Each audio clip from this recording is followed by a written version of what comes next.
सिद्धेभ्यः। जय श्री ओम नमः सिद्धेभ्यः। सर्वमंगल मांगल्यं सर्वकल्याणकारकं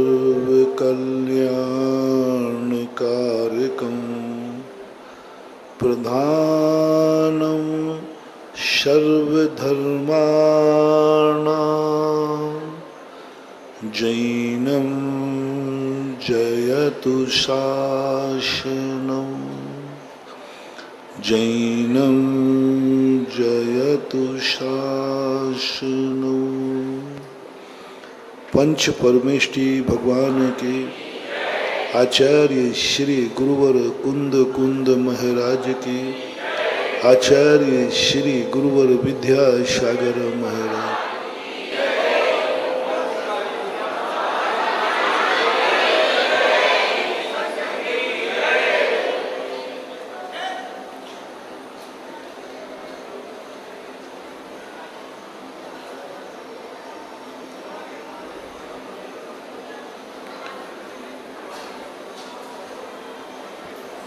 मैं कौन हूँ,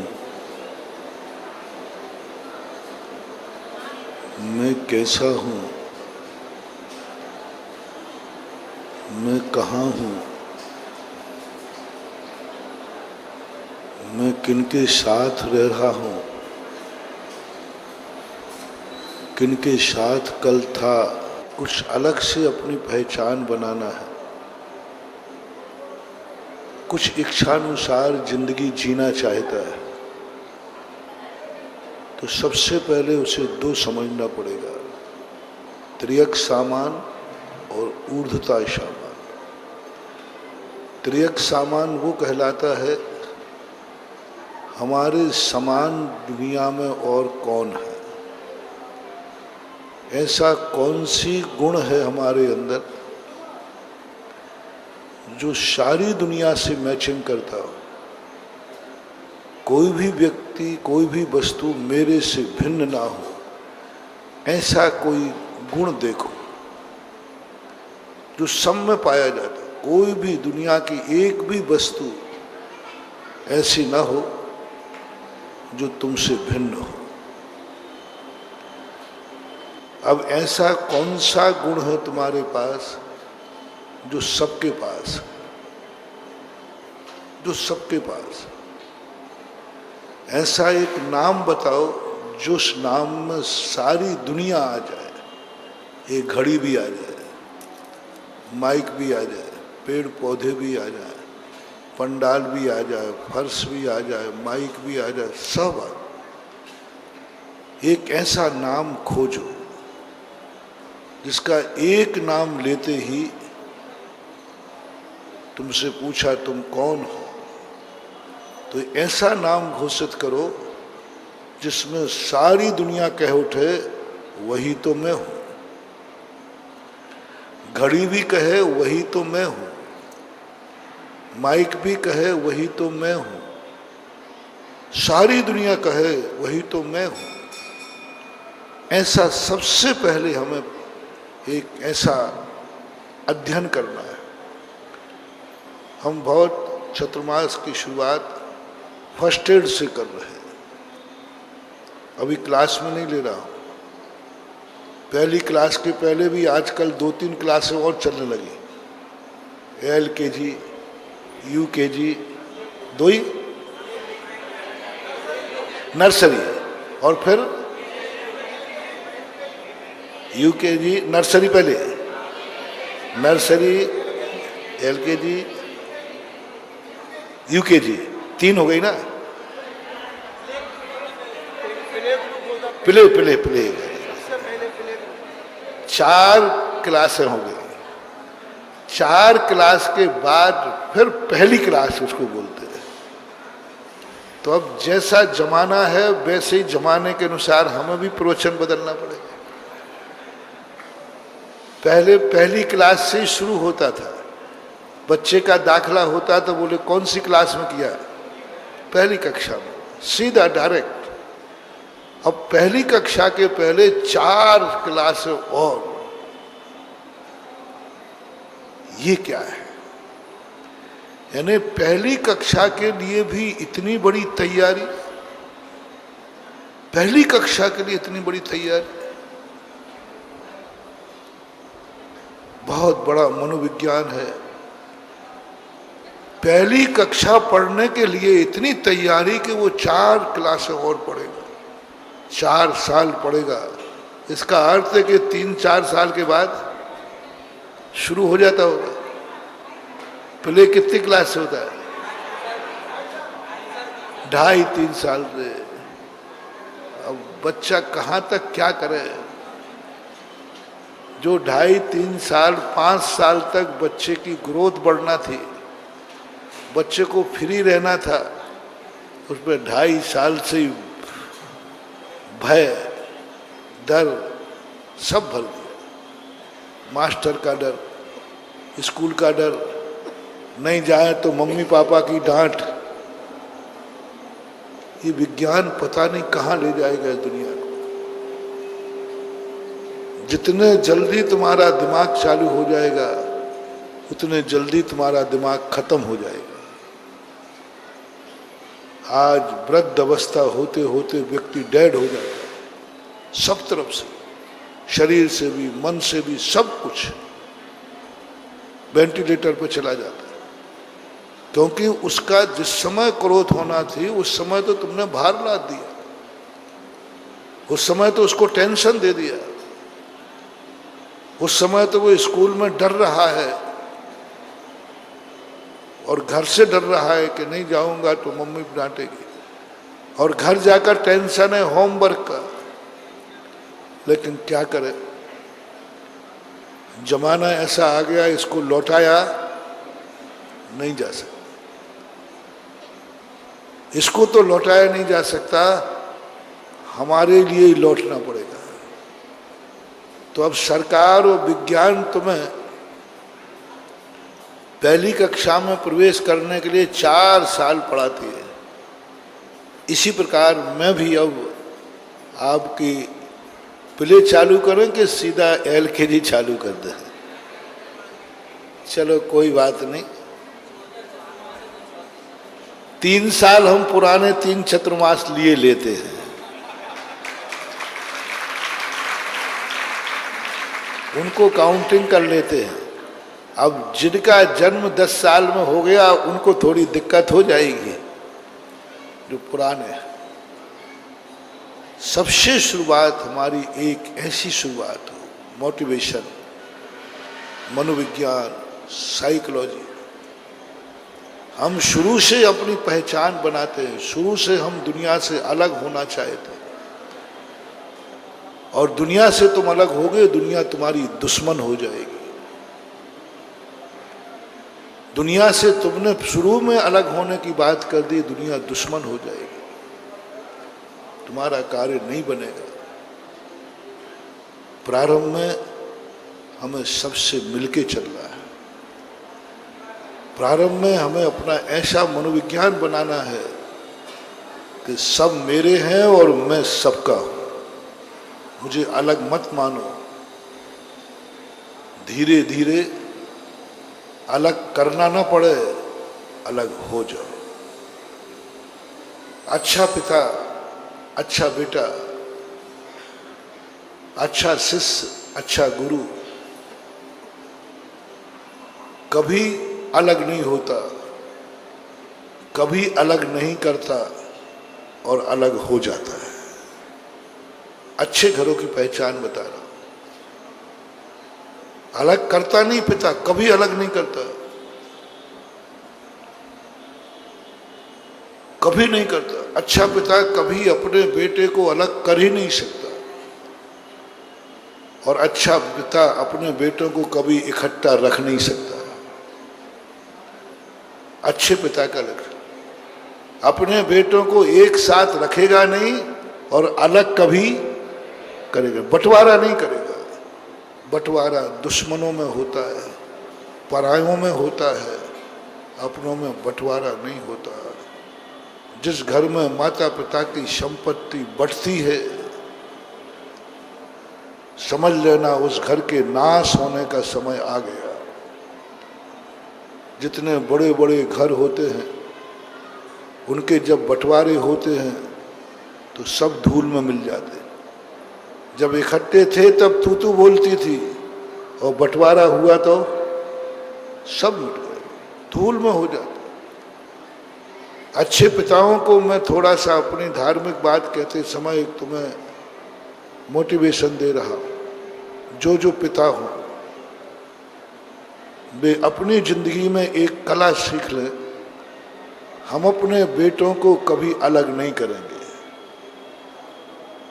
एक बेटा है तो भी वह हमसे कभी अलग नहीं होगा, अलग नहीं करूंगा। एक नियम लेना है। दूसरा नियम लेना, बेटों को नियम है हम अपने भाई से कभी अलग नहीं होंगे। पहला नियम लेना है। हम अपने माँ बाप से कभी अलग नहीं होंगे। हम भाई से कभी बंटवारा नहीं करेंगे। हम पिता की संपत्ति का बंटवारा नहीं करेंगे। हम पिता के बनाए हुए मकान के 2 भाग नहीं करेंगे। हम पिता की वसीयत के भाग नहीं करेंगे।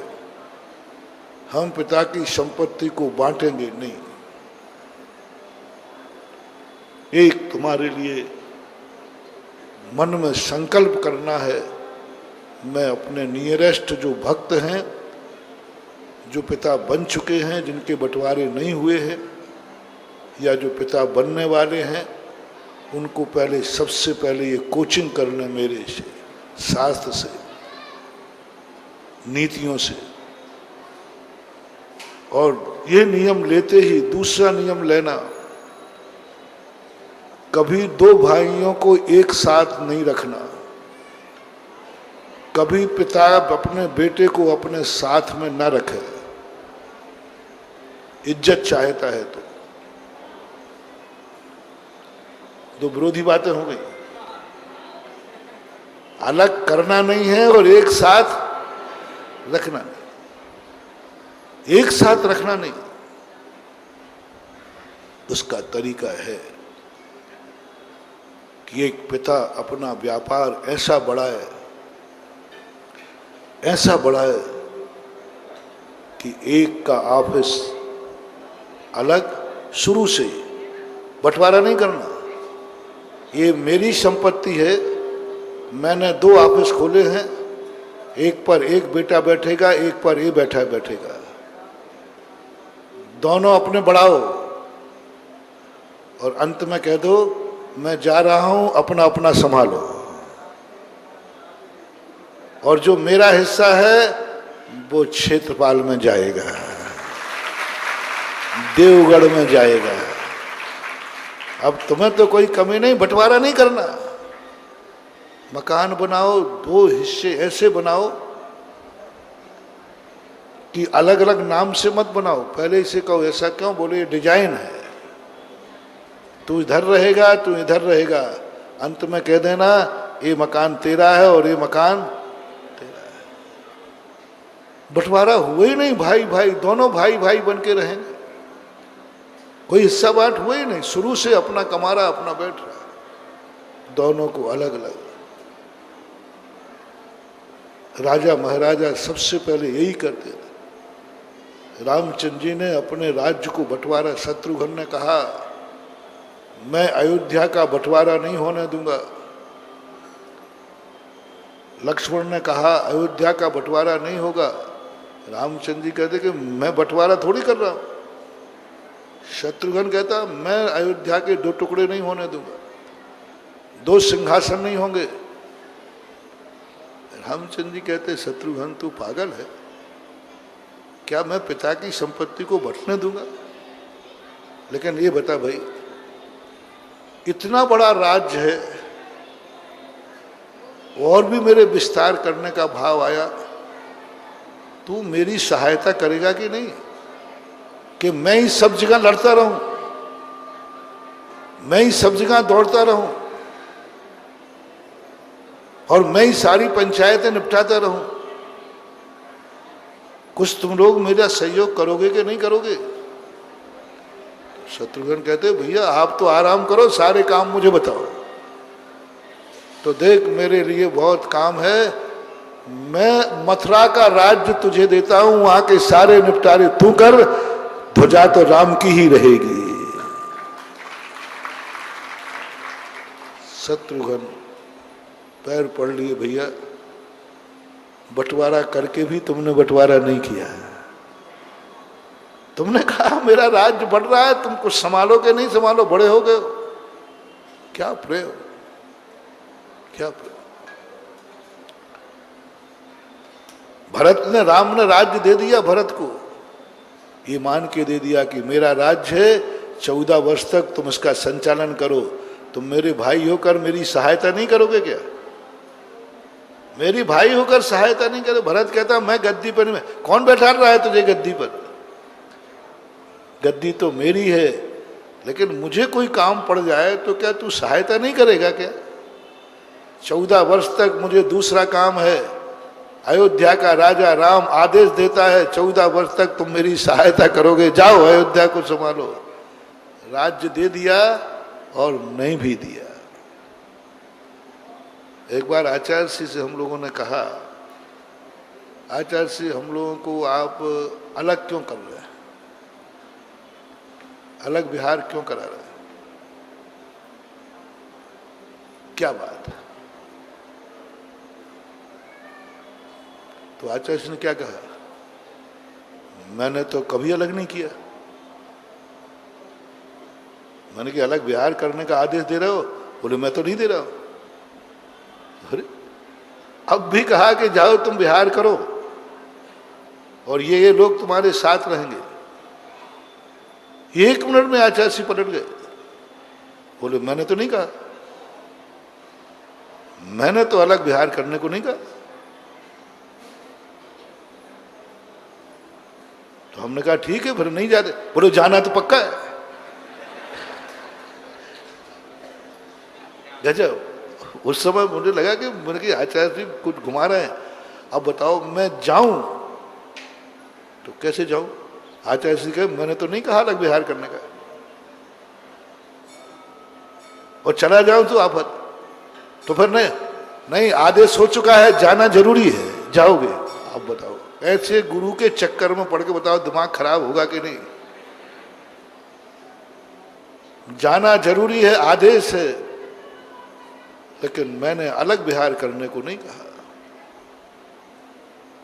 मैंने अलग विहार करने को नहीं कहा। मैंने ये थोड़ी कहा कि तुम संघ से अलग विहार करो। मैंने तो ये कहा है कि विहार करना है। क्या उदाहरण दिया आचार्य जी, आपकी बात समझ में नहीं आई। हम जाएं तो बड़ी आफत है, आपने कह दिया मैंने अलग विहार कराया ही नहीं, संघ से अलग विहार कराया ही नहीं, और अभी कह रहे विहार करो। आचार्य श्री ने यही उदाहरण दिया, जब किसी सेठ का बहुत व्यापार बढ़ जाता है तो अपने अलग अलग ऑफिस खोलता है, अलग अलग व्यापार करने भेजता है। तो ये अलग करना कहलाया कि विस्तार कहलाया?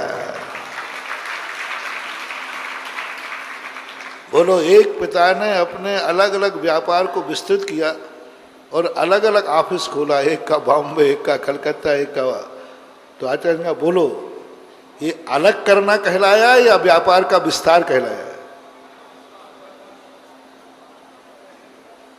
बस यही मेरा है। मेरा धर्म की दुकान इतनी बढ़ रही है, इतनी बढ़ गई है कि मैं तो तुम लोगों को अलग नहीं कर रहा हूं, बंजी करने भेज रहा हूं, बंजी करने। जाओ, धर्म को मैंने विस्तार इतना हो गया, अब कहां कहां मैं जाऊंगा? इतने भक्त हो गए, इतने भक्त हो गए, चारों तरफ मेरे भक्त हैं, चारों तरफ मुझे मानने वाले, चारों तरफ उपदेश सुनना चाहते, चारों तरफ मुनि भक्तियों का बहुत बड़ा व्यापार।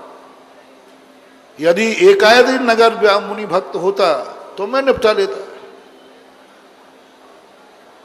जिन साधुओं का व्यापार, जिन लोगों का व्यापार बहुत छोटा हो,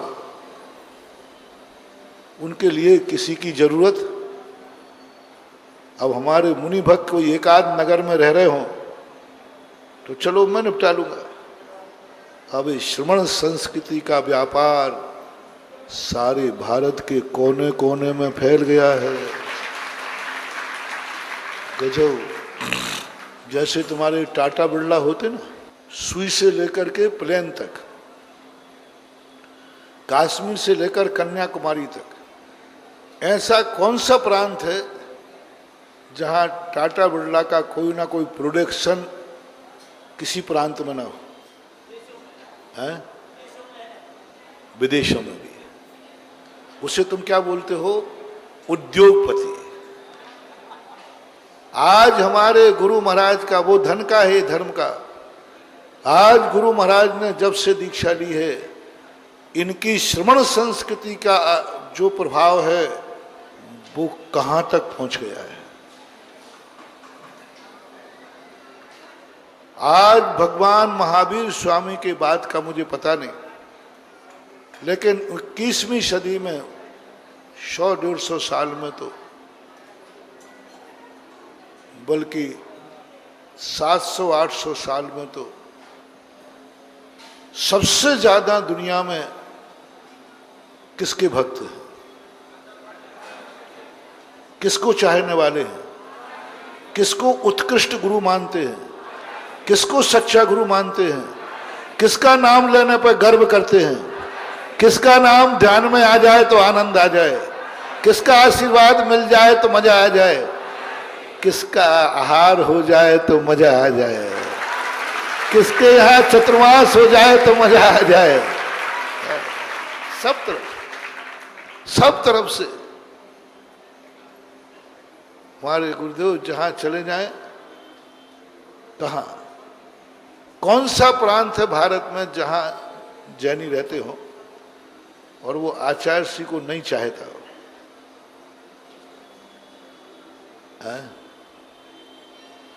अभी महाराष्ट्र गए, वे गए थे इसलिए कि बुंदेलखंडी की भीड़ तो अब हमें छोड़ेगी नहीं। महाराज चलते वहां भीड़ कम होगी, वहां इससे ज्यादा हो रही है। अब भागो, कहां भागोगे? भागो। भारत का कोई कोना नहीं है जो हमारे गुरुदेव को नहीं चाहे। कौन मुनि भक्त है चौके में जो मुनिराज के आचार्य श्री के आहार होवे तो आनंद नहीं मनावे? कौन है जो आचार्य श्री की आंख जिस पे उठ जाए, देख लेवे तो, और हाथ उठ जाए तो, और 2 शब्द बोल देवे तो? अब मैं क्या करूं? इतना मेरा व्यापार बढ़ गया है, जहां देखो वहीं मेरे चहेते हैं, जहां देखो वहीं मेरे लिए मांग है, मेरे माल की मांग है। अब मैं कहां कहां तक माल दूंगा? इसलिए इतने सारे बेटे तुम लोग हो, 2000 वर्ष के बाद कुंद आदि स्वामी को छोड़कर पहला संघ है जिसके इतने चेले चपाटे हैं। तुम लोगों की संख्या बढ़ गई, हमारा व्यापार बढ़ गया, तो क्या करें? एक ही दुकान पर सबको बैठा ले रहे हैं। जाओ, जैसा एक बाप अपना व्यापार बढ़ने पर बेटों को अलग अलग भेज देता है, ऐसा ही मैं धर्म का मेरा व्यापार बढ़ गया, जाओ सारे भारत में फैल जाओ और ऐसा एहसास कराओ कि लोगों को ये लगे कि आचार्य श्री नहीं आए तो कोई बात नहीं, लेकिन उनकी किरण तो आई है, प्रकाश तो आया। सूर्य नहीं आया लेकिन सूर्य का प्रकाश तो आया है। ऐसा एहसास कराओ, उनको लगे कि मैं जो कुछ सुन रहा हूं वह आचार्य श्री का उपवास सुन रहा हूं। वो देखें तो उन्हें गुरु की चर्या दिखना चाहिए, तुम बोलो तो उनको धर्म का संस्कार दिखना चाहिए, सब कुछ। इसलिए मैं अलग नहीं विहार करा रहा हूं, मैं तो धर्म का व्यापार बढ़ रहा है तो अलग अलग बंजी करने भेज रहा हूं। आचार्य जी बंजी बोलते, ये कला देखो आचार्य से। आचार्य ने सारे शिष्यों को अलग कर दिया और एक को भी अलग नहीं किया। कितने बचे अब संघ में? आचार्य सहित चार है। सारे शिष्य कहाँ हैं? चार तो यहीं बैठे और एक को भी अलग नहीं किया। एक को भी अलग किया नहीं और एक को भी साथ रखा नहीं चारों को। ये है पूज्य गुरुदेव का सही गुरु होने का लक्षण। गुरु होने का लक्षण सबसे अच्छा है। एक शिष्य को भी अलग नहीं किया। सारे शिष्य हमारे अलग विहार करने से आचार्य शिष्य हम लोग कहा कि कई लोग एकल विहार की बात करेंगे तो बोले एकल विहारी वो है जो गुरु आज्ञा में नहीं है। जो गुरु आज्ञा में रहता है वो संघ से अलग नहीं है तो वो एकल विहारी भी नहीं है, वो तो संघ में ही है। और ऐसे बंटवारे की कला पूज्य गुरुदेव आचार्य विद्यासागर महाराज के अंदर है। सब कुछ बांट दिया और कुछ भी बांटा नहीं। सबको अलग विहार करा दिया और एक को भी संघ से अलग किया। ये कला सीखो तुम लोग रे, ओ बाप लोगो, भाई भाई लोगों को। ऐसा माहौल बनाओ अपने घरों का, सब अलग हो जाएं और कोई बंटवारा होवे नहीं। हमारे यहाँ कई घर ऐसे होते, पिताजी ने हमें ऐसा काम सौंप गए, हमारे यहाँ कोई बंटवारा ही नहीं हुआ। जो जिसके पास था, जो जिसके पास था वो उसी में मस्त है, उसी को मस्त है, कोई विकल्प ही नहीं। उसका उसका है, उसका उसका है, वो पिताजी के सामने हो चुका। ये घर इज्जत वाले घर होते हैं। इन घरों में कभी दरिद्रता नहीं आती। इन घरों में कभी भाईचारे का संबंध कभी खत्म नहीं होता। भाई की तरह जन्मते हैं और भाई की तरह मरते हैं। और आज क्या हो रहा है? भाई की तरह जन्मते हैं और दुश्मन की तरह मरते हैं। इसलिए हमारे सिद्धांत में, ये तो तुम्हें लोक व्यवहार की बात कही, पारमार्थिक दृष्टि भी जब यदि तुम धर्म में जाना चाहते हो, संसार में रह के धर्म करना चाहते हो, संसार में रह के सुखी रहना चाहते हो, संसार में यदि तुम इज्जत चाहते हो, संसार तुम्हारा हो, तो तुम अपना एक तत्व ऐसा बनाओ जो सब दुनिया कह सके तुम कौन हो। अपना नाम बताओ जिसमें दूसरा व्यक्ति भी कह सके मैं भी तो यही हूं, मैं भी तो यही हूं। घड़ी को भी शामिल करना। तुम कौन हो जिसमें घड़ी भी कह सके वही तो मैं हूं। ओह, थैंक यू वेरी मच। आपन सब भाई भाई हैं। जो तुम हो वही मैं हूं, जो मैं हूं वही तुम हो। ऐसा एक लक्षण, ऐसा एक नाम खोजो। वो है, तुम्हें ध्यान में नहीं आएगा क्योंकि तुमने बड़ी बड़ी किताबें पढ़ ली हैं और प्राइमरी में फेल हो। किताब कौन सी पढ़ रहा हो? एमए की। और सर्टिफिकेट कौन है?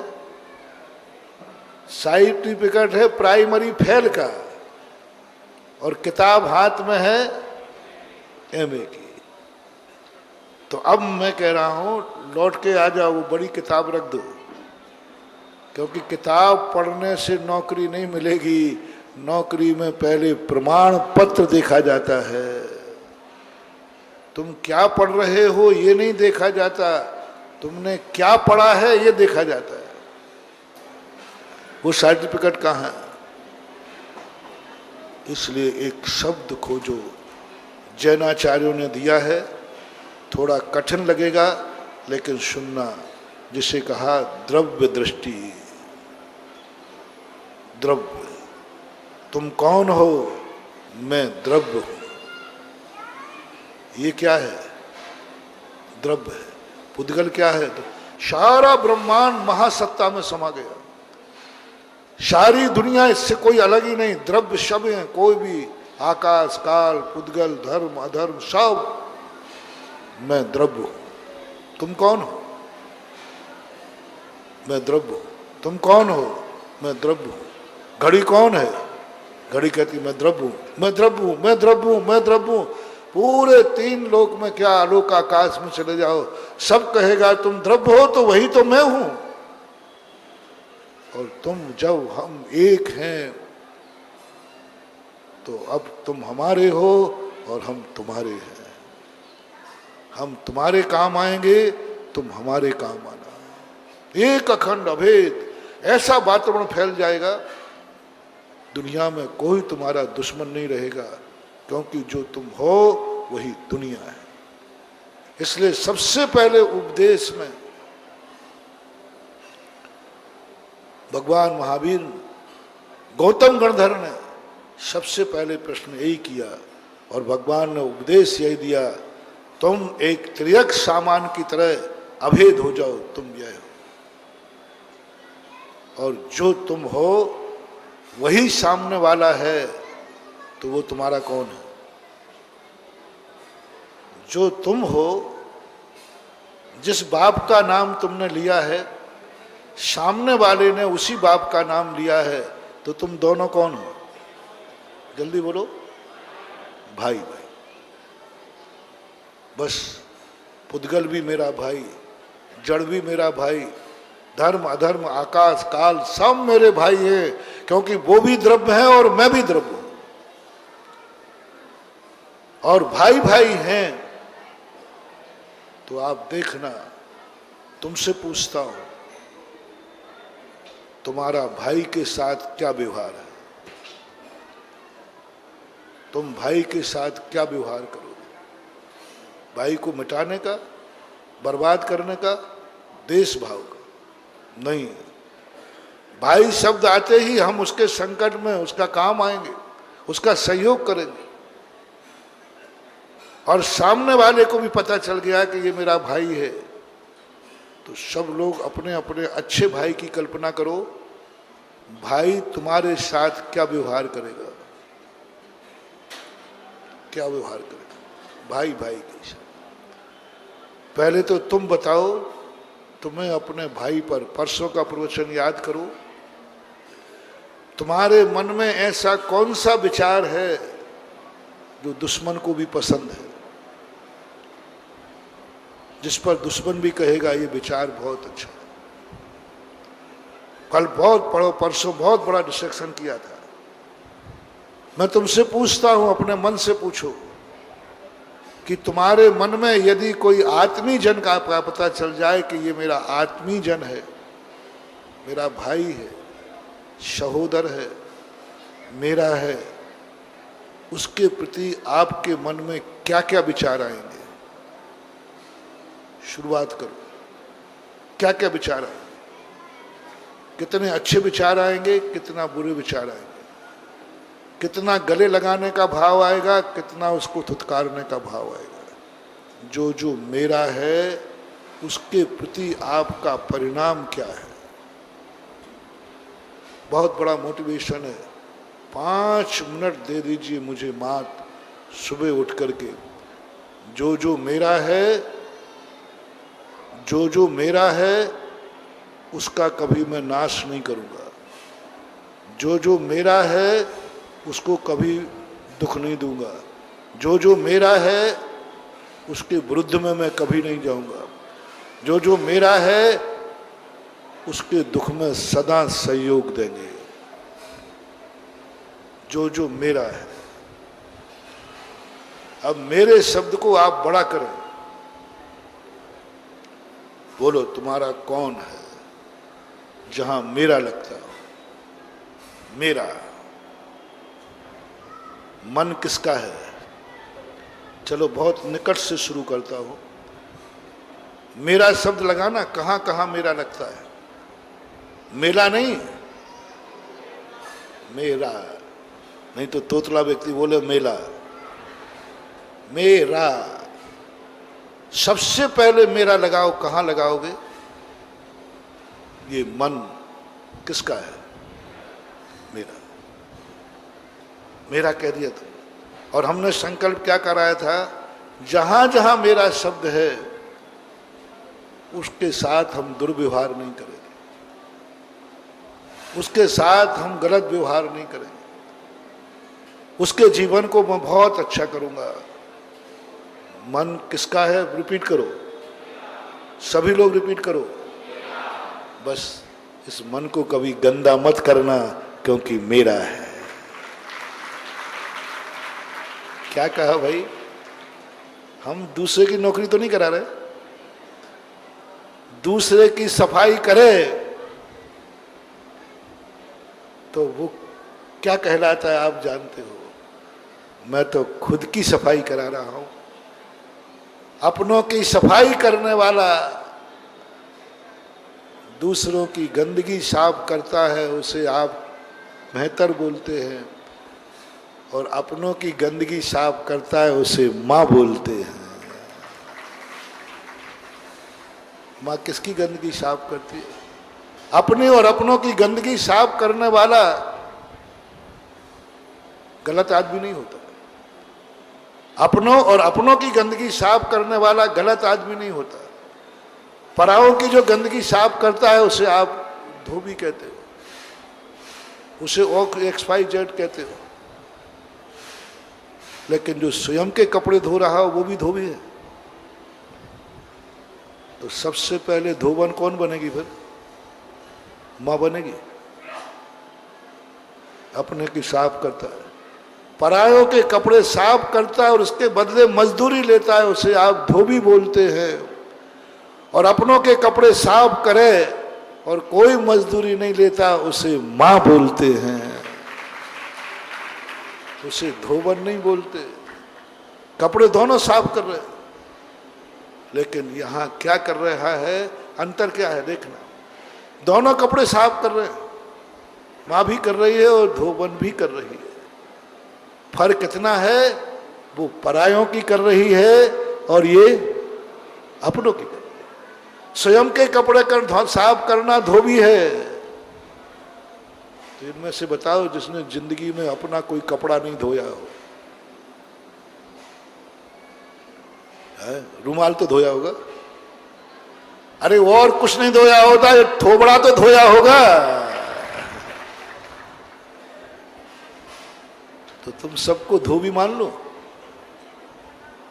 ध्यान रखना, धोबी मान लूंगा तो मैं धोबियों से हार नहीं लूंगा। अपने कपड़े धोना, अपना थोबड़ा धोना, अपना शरीर धोना, अपनी गंदगी साफ करना, ये कोई निम्न कार्य नहीं, ये बेइज्जती का कार्य नहीं है। इससे तुम्हारे कुल में, तुम्हारी इज्जत में, तुम्हारे जाति में कोई बट्टा लगने वाला, और अपनों के भी धोने में कोई बट्टा नहीं लगता। माँ को कोई बट्टा नहीं लगता। तुम्हारी घर की महिलाएं तुम्हारे कपड़े धोती हैं, उनको कोई बट्टा नहीं लग रहा। वो धोबन नहीं बन गई, वो गंदगी साफ करने वाली नहीं बन गई। क्योंकि अपनों के धो रहे। इसलिए मैं कह रहा हूं मन किसका है? बस इस मन की गंदा मत हो देना, और हो गया हो तो 4 महीने इसको साफ कर लेना। क्योंकि मन, बोलो ना, क्योंकि मन मेरा है, और जो मेरा है उसे गंदा नहीं करूंगा, उसमें गंदे विचार नहीं लाऊंगा, उसको टेंशन नहीं दूंगा, मन को टेंशन नहीं दूंगा। मैं अपना ज्ञान उस तरफ नहीं ले जाऊंगा जिसके कारण मन टेंशन में जाए, मन शांत रह पाए। वो कार्य करूं, क्योंकि मन मेरा है।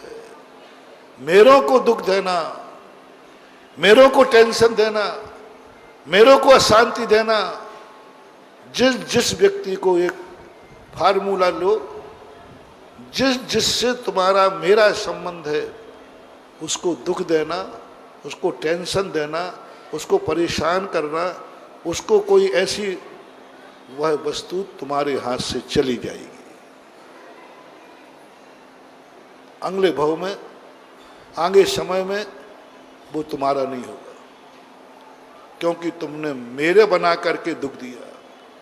दुख देना है तो दुश्मन की बात अलग है, मेरे को दुख मत देना क्योंकि ये मेरा है। मन को अशांत मत करना महानुभाव, एक दिन ये मन तुम्हारे से रूठ के चला जाएगा। ये मन, अपनों की बद्दुआ खतरनाक होती है, परायों की बद्दुआ लगती नहीं है और अपनों की बद्दुआ कभी टलती नहीं है। ये सिद्धांत है। चिंता मत करना। तुम्हें लगे कि दुश्मन की बद्दुआ, दुश्मन मुझे बद्दुआ दे रहा है, मेरे भक्तों चिंता मत करना। तुम मुझे मानते हो तो कुछ नहीं, एक बार में आंख बंद करके मेरा ध्यान कर लेना। गुरु काय के लिए, गुरु काय के लिए बनाया है? गुरु का मुख्य कार्य है कि अपने भक्त को, अपने शिष्य को दुश्मनों से बचाए। राजा किस लिए बनाया जाता है? क्षत्रिय है जो हमारी रक्षा करे, जो आजू बाजू आने वाले दुष्ट राजाओं से हमें बचावे। प्रजा राजा से क्या अपेक्षा करती है? कि दुश्मन राजाओं से बचावे, हमारी रक्षा करे, हमें टेंशन से मुक्त रखे। वो राजा कहलाता। राजा बनाए इसलिए जाता है। और गुरु बनाने का अर्थ है कि दुश्मनों से रक्षा करे, दुश्मनों की बद्दुआ से बचाए। यदि तुम मुझे गुरु मानते हो तो लो, मैं तुम्हें ये छूट देता हूं। जब भी तुम्हें लगे कि ये दुश्मन बद्दुआ दे, गलत बद्दुआ, सही की नहीं, तुमने सही अपराध किया है तो फिर वो बद्दुआ नहीं है, वो आरोप सही है। बद्दुआ किसे बोलते हैं? गलत को। यदि तुमने उसका मर्डर किया फिर भी तुम्हें बद्दुआ ना देवे, उसके यहां डाका डाला तो भी हम उस बद्दुआ का कह रहे हैं जो तुमने कोई गलती नहीं की है, कोई अपराध नहीं किया है, कुछ भी नहीं बिगाड़ा, फिर भी वो तुम्हारा बुरा विचारता है। तुमने उसका कोई बुरा नहीं किया और तुम्हारा बुरा करने का भाव भी नहीं है, लेकिन तुम्हारा दुश्मन तुम्हारा हमेशा बुरा सोचता है, हमेशा बुरा करता है। तुम्हारे बुराई के लिए वो शांति धारा भी करता है और मेरे ही से करवाता है। क्या पता अंदर की बात क्या है। महाराज जी हमारी शांति धारा कर दो, अंदर से क्या महाराज उसको निपटाना है। समझना, ऐसा तुम्हारा दुश्मन है जो तुम उसका कुछ भी नहीं बिगाड़ा, वो तुम्हारा बिगाड़ता है और तुम्हारा बुरा करने के लिए वो शांति धारा भी कर रहा है और तुम्हारे गुरु से ही करा रहा है, क्योंकि वो भी चेला है। और हमेशा आप घबराना मत। मैंने शांति धारा भी कर दी हो, मेरे से आशीर्वाद भी ले लिया हो, तो चिंता मत करना। ऐसे दुश्मन की बद्दुआ तुम्हें लगेगी ही नहीं। बस उस समय तुम एक ध्यान करना, गुरुदेव आप साक्षी हैं, आप अंतर्यामी हैं। लो मैं मंत्र दे रहा हूं, एक मोटिवेशन तुम्हें दे रहा हूं। मुझे सूचना देने का समाचार देखो, मेरे शांति धारा फैल हो जाएगी, मेरा खुद का दिया हुआ आशीर्वाद फैल हो जाएगा, मेरे खुद की शांति धारा, मेरा खुद का आशीर्वाद फैल करने का मंत्र दे रहा हूं। होते महान आत्माएं। अर्जुन को ताश्री ने कह दिया ना कि मेरे मरने का उपाय है, मुझे फैल करने का उपाय, सूचना देना। गुरुदेव आप अंतर्यामी हैं, आप मुझे जानते हैं, मैंने इसका स्वप्न में भी कभी बुरा नहीं विचारा और मेरा बुरा करने का भाव भी नहीं है, लेकिन ये व्यक्ति मेरा सदा बुरा विचारता है। मेरा बुरा करता है, मेरे संबंध में बुरा सोचता है, बस आंख बंद करके यदि मेरी शक्ल याद आ जाए तो वंडरफुल, और नहीं आवे तो नाम तो याद आ ही जाएगा। बोलो ना, नाम याद आ जाए बस काफी है। जाओ, कराने दो उसको शांति धारा, लेने दो उसको आशीर्वाद। तुम्हारा बाल बांका भी नहीं हो पाएगा उसकी बद्दुआ से, बाल बांका भी नहीं हो पाएगा। करने दो उसको जितनी बद्दुआ करना है, कराने दो मेरे से कुछ शांति धारा। मैंने हर शांति धारा में पहले ही लेवल लगा रखा है कि हे भगवान, कभी धोखे से अनजाने में ऐसे की शांति धारा करा दूं तो शांति धारा विफल हो, वो शांति धारा विफल हो। कोई डाकू, कोई पापी, कोई अत्याचारी, कोई ऐसा व्यक्ति यदि मेरे से शांति धारा करा दे अपने गलत कार्य के समर्थन के लिए, तो शांति धारा निष्फल हो, ये मैंने खुद ही घोषणा कर दी है। अब सफल क्या होगी? इसलिए आप दुश्मन की बद्दुआ से न डरे, लेकिन एक कार्य है जिसको मेरा कहा है, अपनों की बद्दुआ मत लेना, क्योंकि अपनों की बद्दुआ काटने का कोई उपाय नहीं है। विनाश वो तुम्हारे से छूटेगा। मन, इसकी बद्दुआ मत लेना। ये मन तुम्हें बहुत अच्छा मान के आया है। मन पापियों को नहीं मिलता।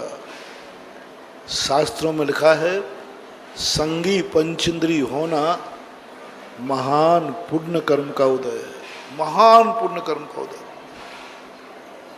कितने जन्मों में पुण्य किया होगा तब तुम्हें ये मन मिला। बहुत पुण्य आत्मा, और ये मन तुम्हारे पास आया है तुम्हें धर्मात्मा मान के, तुम्हें अच्छा आदमी मान के। सोचा ये बहुत अच्छा आदमी है, ये अच्छा सोचेगा, अच्छा विचार करेगा, मुझे कभी अशांति नहीं देगा।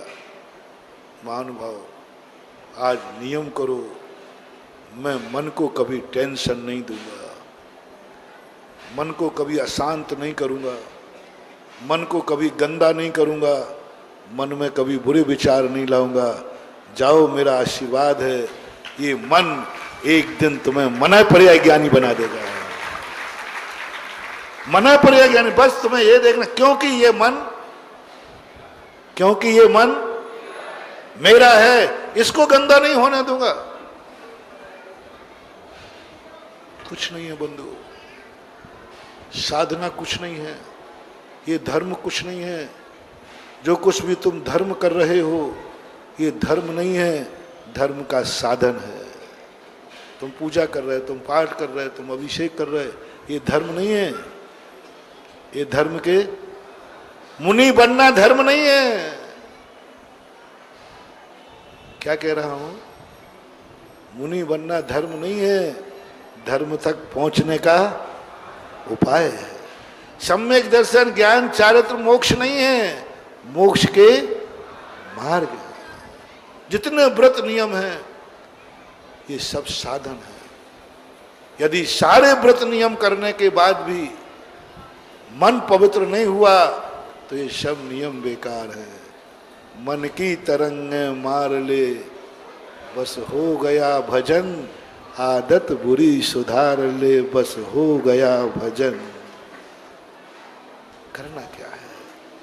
मन को प्रयास करो, मन को गंदा नहीं होने दूंगा। मुझे कुछ भी त्यागना पड़े, मुझे कितनी भी इच्छाओं को मारना पड़े, मुझे आंख बंद करना पड़े तो कर लूंगा, कान बंद करना पड़े तो कर लूंगा, मुंह बंद करना पड़े तो कर लूंगा, हाथ पैर बांधना पड़े तो बांध लूंगा, लेकिन मैं मन को गंदा नहीं होने दूंगा, क्योंकि मन मेरा है, मेरा है। मन में गंदा विचार नहीं लाने दूंगा। देखना तुम्हारा ये मन इतना फिदा हो जाएगा, तुम्हारे मन में ज्योतिषाचार्य बन जाओगे। संकेत देने लग जाएगा। तुम्हारे मन में जो विचार आएगा वह सब सही होने लग जाएगा, कुछ गलत हो गई नहीं, हो गई नहीं। तुम्हारे मन में कभी विचार आ गया कि आज पूनम नहीं, अमावस्या नहीं, पूनम है, तो उस दिन ब्रह्मांड बदल जाएगा, अमावस्या पूनम में बदल जाएगी, क्योंकि तुमने एक नियम लिया है, मन मेरा है, मैं इसे गंदा नहीं होने दूंगा। दुष्ट चित्तम ना, मैं दुष्ट विचार नहीं करूंगा। आंखें, कान, मन, जो कुछ भी तुम्हारा है सबका एक ही संकल्प कराओ। आंख कुछ देखने का बात करे तो आंख से कह दो, हे आंख वही देखना जिसमें मेरा मन गंदा नहीं हो, क्योंकि मन मेरा है। और तो दुष्ट विचार, दुष्ट चिंतन, क्रोध, टेंशन, इन सब से ऐसा कार्य करूंगा ही नहीं जिसमें टेंशन हो, ऐसा कार्य करूंगा ही नहीं जिसमें अशांति हो, जिसमें मेरे मन की शांति भंग हो जाए। साधु का, मंदिर आने का, पूजा करने का, व्रत लेने का, सबका एक ही लक्ष्य बनाओ, मन को टेंशन नहीं देना। इसलिए तो मैं महाराज के पास आया। चतुर्मास करने का एक ही लाभ उठाओ। इस चतुर्मास का तुम्हें लाभ क्या है? गुरु महाराज हमें कोई ऐसा उपाय बताएंगे जिससे मेरा मन शांत हो जाएगा। पूज्य आचार्य महाराज ने एक बहुत अच्छी पंक्ति लिखी है। साधु की संगति से लोग संत बने या ना बने, लेकिन संतोषी जरूर बन जाते हैं। और संतोष हो गया तो मन की चैन खत्म हो गई कि नहीं, बेचैनी, बस संतोष। साधु की संगति से संतोष होता है। कष्टों में भी मन नहीं बिगड़ता, कष्टों में भी मन नहीं बिगड़ा। शेरनी खा रही है, मन प्रसन्न है। सब कुछ खत्म हो गया फिर भी मन प्रसन्न है।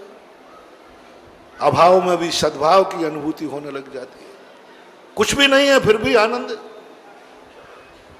फिर भी आनंद। साधना शुरू करो, पहले संकल्प तो करो, पहले मन तो बनाओ कि मैं ऐसा कोई कार्य नहीं करूंगा। कार्य करने के पहले सोचो कहीं ये कार्य करने के बाद या कार्य करते समय मन गंदा तो नहीं होगा। आंख से कह दो, हे आंख चलो। आंख किसकी है? हाँ, दूसरे की तो नहीं लगाई। हाँ, आजकल नेत्र दान में मिल जाता है, बाजू में नेत्र चिकित्सालय है ना। किन किन के पास ओरिजिनल आंख है? नकली हाथ कितने बार, चलो नकली उठवा लेता हूं। नकली आंख किसके पास है?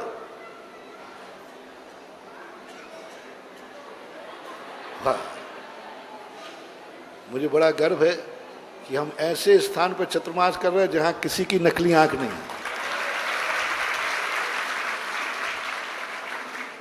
बहुत बहुत भगवान करे सदा तुम्हारे पास खुद की आंख हो, पराई आंख नहीं लेनी पड़े। बस एक बात और कह दो, आंख किसकी है? तुम्हारी है। बस आंख को गंदा मत होने देना। आंख से गंदा कार्य मत देखना, क्योंकि आंख तुम्हारी है। और मैंने एक वरदान दे दिया है, जाओ तुम्हारे लिए जब जब दुनिया में रहोगे तुम खुद की आंख के साथ जिंदा रहोगे, किसी की आंख की जरूरत नहीं पड़ेगी। बस एक नियम लेना है, आंख से बुरा मत देखना।